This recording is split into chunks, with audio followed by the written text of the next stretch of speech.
कर दिया। वहाँ के जो जो बॉर्डर सिक्योरिटी के मुखिया हैं सिद्दीकी साहब, उन्होंने साफ तौर पर मना कर दिया कि नहीं, ये तमाम सारी चीज़ें, ये आंकड़े बढ़ा चढ़ाकर पेश किए जा रहे हैं, ऐसा हुआ ही नहीं है, जबकि तस्वीरें गवाह हैं। डॉक्टर संदीप त्रिपाठी विदेशी मामलों के जानकार, शुएब चौधरी बांग्लादेशी पत्रकार मेरे साथ मौजूद हैं। सबसे पहले मैं शुएब चौधरी साहब के पास चलूंगा। शुएब साहब, जरा ये बताने की कोशिश करें कि आज जब दोनों देशों के बॉर्डर सिक्योरिटी एजेंसी के मुखिया मिले, बातचीत हुई, क्या संकेत निकल कर आए?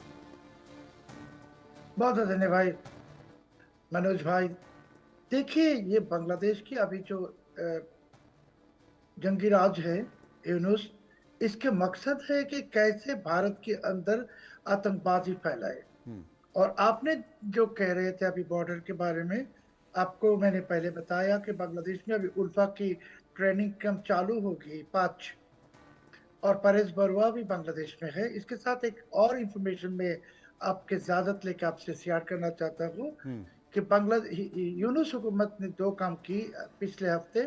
एक तो है बांग्लादेश की पासपोर्ट बनाने के लिए जो पुलिस वेरिफिकेशन की प्रोविजंस थी, इसको कैंसिल कर दी। और ये अभी कह रहा है कि ये यूनिवर्सिटी और मदरसा की स्टूडेंट्स को आर्मी ट्रेनिंग, मिलिट्री ट्रेनिंग दी गई, और ये मिलिट्री ट्रेनिंग के लिए इनको रिक्रूट करने के बाद इसको पाकिस्तान भेजेगा, और पाकिस्तानी आर्मी ये सबको ट्रेनिंग देगा। और इनके जो पहले इंडिया न्यूज़ ने ही ब्रेक किया था कि इस्लामिक रेवोल्यूशनरी आर्मी बनाने की जो कोशिश है यूनुस की, इस्लामिक मिलिशिया, उस मिलिशिया फोर्स के लिए ये तैयार हो रहा है। और इन लोगों को, और दूसरी जो काम है, ये ट्रेंड इस्लामिक मिलिशिया को बांग्लादेश भारत बॉर्डर में डिप्लॉय करेगा, और इनमें से कोई कोवर्ट ऑपरेशन में भारत के अंदर जाएगा, कमांडो ऑपरेशन भी करेगा। सब मिला के यूनुस की जो मकसद है, यूनुस तो आप जानते हैं यूनुस कुछ भी नहीं है। यूनुस डीप स्टेट की और पाकिस्तानी आईएसआई की कठपुतली है, और इसके एक ही मकसद कि पाकिस्तान के लिए जो कुछ करना है सब करेगा भारत की बर्बादी के लिए। और ये अभी बांग्लादेश बॉर्डर में आप देखेंगे कि मुहक्कुम के बाद 26 तारीख के बाद आप देखेंगे बहुत सारे टेररिस्ट मोबिलाइजेशन भी होगा। और इस अभी मैं और एक इंफॉर्मेशन आपको देना चाहता हूँ कि ये जो रोहिंग्या है बांग्लादेश में 14 लाख, ये रोहिंग्या को अभी यूनुस पासपोर्ट देने की कोशिश में है, यानी इनको बांग्लादेशी नागरिक बना के इसको, ये तो रोहिंग्या ज्यादा से ज्यादा सब टेररिस्ट है, जिहादी है, इनको बिल्कुल पाकिस्तानी आप सही कह रहे हैं, क्योंकि आईएसआई वो तमाम रोहिंग्या थे, उनको हथियार बांग्लादेश ने दिए कि अराकान आर्मी के साथ आप टक्कर लो, वो मरते नहीं तो क्या करते, इसलिए उनके पास कोई विकल्प नहीं था। लेकिन संदीप त्रिपाठी मेरे साथ मौजूद हैं। डॉक्टर संदीप, मैं आपसे जानने की कोशिश करता हूं, क्योंकि शुएब भी इसी बात का जिक्र कर रहे हैं कि अब तो मदरसे और मुस्लिम इस्लामिक जितने भी शिक्षण संस्थान हैं, उनके छात्रों को अब ट्रेनिंग देने की कोशिश की जा रही है, उसके बाद फिर उनको पाकिस्तान भेजा जाएगा। वीज़ा में लेकर किस तरीके से नियम शिथिल किए गए। आज जो बांग्लादेशी बॉर्डर गार्ड है और भारत की जो एजेंसी है जो कि भारत की सीमाओं पर तैनात है, बीएसएफ, उन दोनों के मुखिया मिले, उस वक्त भी बांग्लादेश के जो बॉर्डर गार्ड के मुखिया हैं सिद्दीकी साहब, उन्होंने कहा कि साहब ये गलत बात है कि अल्पसंख्यकों के ऊपर अत्याचार नहीं हुए, बल्कि जितने भी जो बांग्लादेश के बॉर्डर हैं 8 किलोमीटर तक के बॉर्डर में जितने भी दुर्गा पंडाल लगे, हमने उन सबको सुरक्षा प्रदान की, हमने उनकी रक्षा की। एक तरफ तो तस्वीरें कुछ और बयां करती हैं, लेकिन सरकारी बैठकों में जब भारत आपत्ति दर्ज करता है तो उनके बयान कुछ और होते हैं।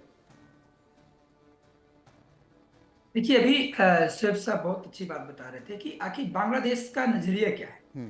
ये बहुत क्लियर है कि जब से यूनुस आए, तो वो एक्चुअली यूनुस एक तो अंतरिम सरकार है, दूसरी बात यह है कि वो आईएसआई और डीप स्टेट का जो पूरी तरह से कह सकते हैं कि जो एक इन्फ्लुएंस है, वो पूरी तरह से हम देख सकते हैं। और ये आज पहली बार नहीं हो रहा है। हमने देखा कि बांग्लादेश आर्मी को पाकिस्तान आर्मी ट्रेनिंग दे रही है। अब पाकिस्तान की जो आर्मी ट्रेनिंग क्या देगी, ये सब हमें मालूम है। और जहां तक अभी आपने चिकन नेक की बात कर रहे थे, देखिए ये जो कॉरिडोर है, ये भारत के लिए स्ट्रेटेजिकली बहुत ही महत्वपूर्ण है। वो इसलिए क्योंकि 3, इधर आप बांग्लादेश देख लीजिए, उधर आप नेपाल देख लीजिए, और भारत को हमारा जो नॉर्थ ईस्ट जो हमारा रीजन उससे कनेक्ट करता है। तो इस तरीके के जो स्ट्रेटेजिक लोकेशन है, जिसका अपना बहुत ही ज्यादा क्रूशियल इंपॉर्टेंस है, वहां पर यदि आप ISI के कुछ सबूत मिलते हैं, वहां पर भी आपका प्रेजेंस है, पाकिस्तानी आर्मी का प्रेजेंस है। तो ये भारत के नेशनल सिक्योरिटी के लिए बहुत बड़ा एक चिंता का विषय है। और इसीलिए आर्मी चीफ का यदि स्टेटमेंट आता है हमारे उपेंद्र जी का कि ऐसा है कि इस तरीके का आप हमारे बॉर्डर में आकर के यदि पाकिस्तानी फोर्सेस वहां दिखती है, तो अपने आप में ये समझ लीजिए बांग्लादेश की ये चीजें, ये आपके सॉवरेंटी नहीं है और ये आपके इकोनॉमी भी नहीं है। इसका जवाब बहुत जल्दी मिल जाएगा।